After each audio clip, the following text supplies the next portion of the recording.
Is the FGC afraid of change? For years now, I think the FGC has not only made a name for itself in this new day and age for esports, but has shown it more than ready to take the leap forward to progress the world of fighting games forward. But as this leap is taken, it feels like something is being left behind. What could that be exactly? For some people, they could say the general audience, or as some say, the casuals of the FGC. I think one of the biggest flaws the FGC has within itself is trying to close the gap between the casuals and the regular players of the FGC. Why does this issue occur to this day? Aren't there plenty of fighting games out there that anybody can pick up and play? Well, the answer is yes, there is. I think the bigger issue isn't the accessibility of the games themselves, but rather the community at large that surrounds such games. But one of the problems that lies within that logic is that fighting games are now becoming too dumbed down for regular players, and feels this slight change in tide might affect future games or franchises if it continues. So what is the problem exactly? Are games being dumbed down too much, or is the FGC actively trying to make itself a self-inclusive boys club?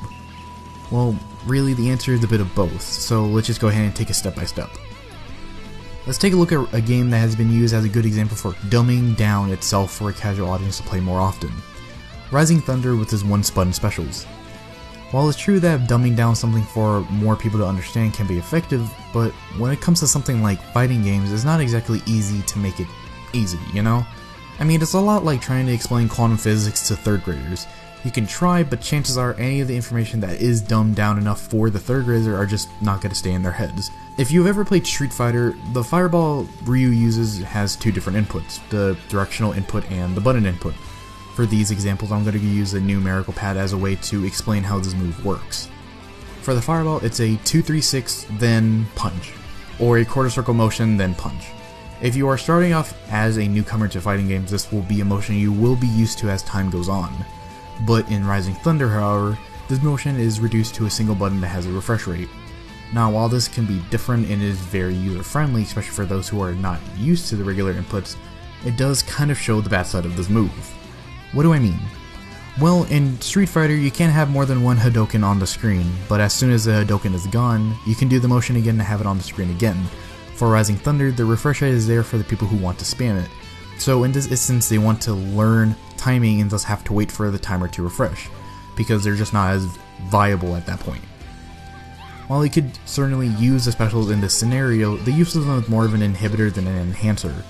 Now, when we look at games like Street Fighter that don't do one button inputs, you can actually see use of them, different strings of combos laid out where you can do regular button inputs and then some special inputs to end a combo.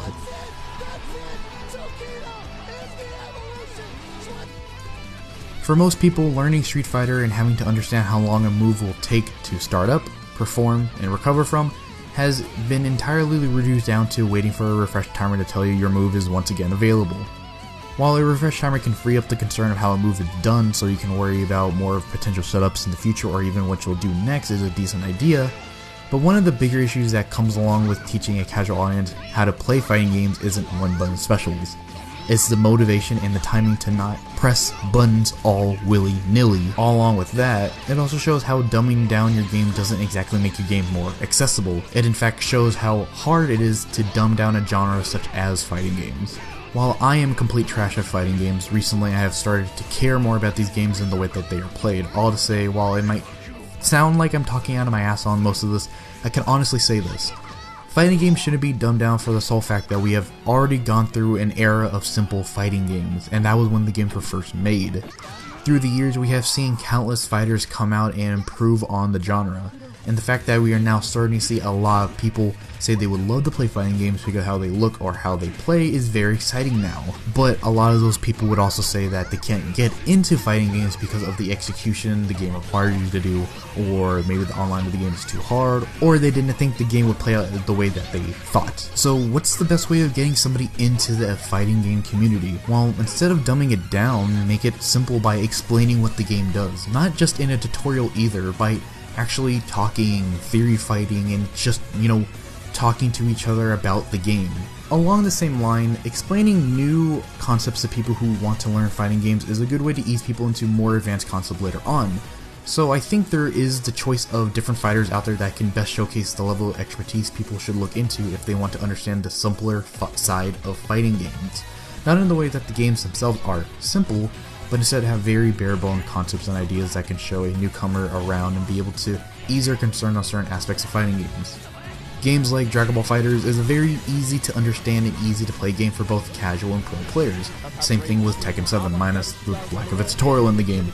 Tekken 7 is one of the best fighting games out right now, and while it doesn't exactly hold your hand too much, it doesn't try to coddle you either. I think when the conversation of dumbing down fighting games is brought up, a lot of people get very defensive and blame the lack of new blood in the FGC for the changes. And while others would say there's no point in dumbing down the games at that point, because the new people that will try to pick up the games will drop it within a week because they don't know how to learn the game, because they don't want to learn the game. They just learn how to press buttons and think that'll carry them. I think while both are right in their certain respects, I think the biggest thing people need to understand is this. Fighting games, no matter how simple or dumbed down it is, skill is the one thing you can't dumb down in somebody, and that is something that every game should just have on its cover. You can't dumb down the skill in a game, or rather, you can't dumb down the skill the game requires you to use to play it well.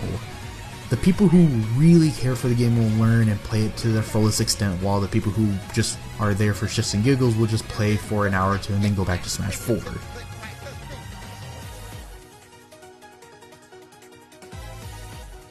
I think the American FGC kind of gives out an air of arrogance for any newbie who wants to join in on the fun, and acts as if you're supposed to know 20 plus years of knowledge even if you've had no personal interest before.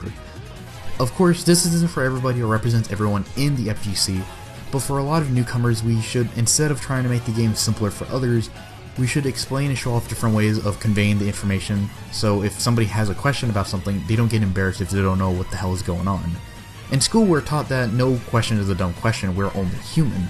So of course we are naturally curious in things that catch our interest, so what good does it do when somebody just arrogantly tries to flex their skill in a fighting game to a bunch of newbies when instead they could show them the real sportsmanship behind the community and show them why the FGC is so loved and why people will continue to show support year after year.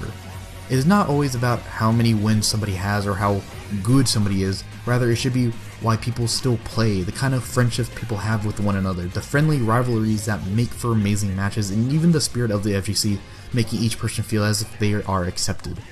While I would love to one day see the FGC be respected for what it's worth, I still hold a bit of reserve for when it's brought up, only for the sake of trying to be as honest as possible about it. And well, with the recent events that happened during EVO 2018, I think we still have a long road ahead of us.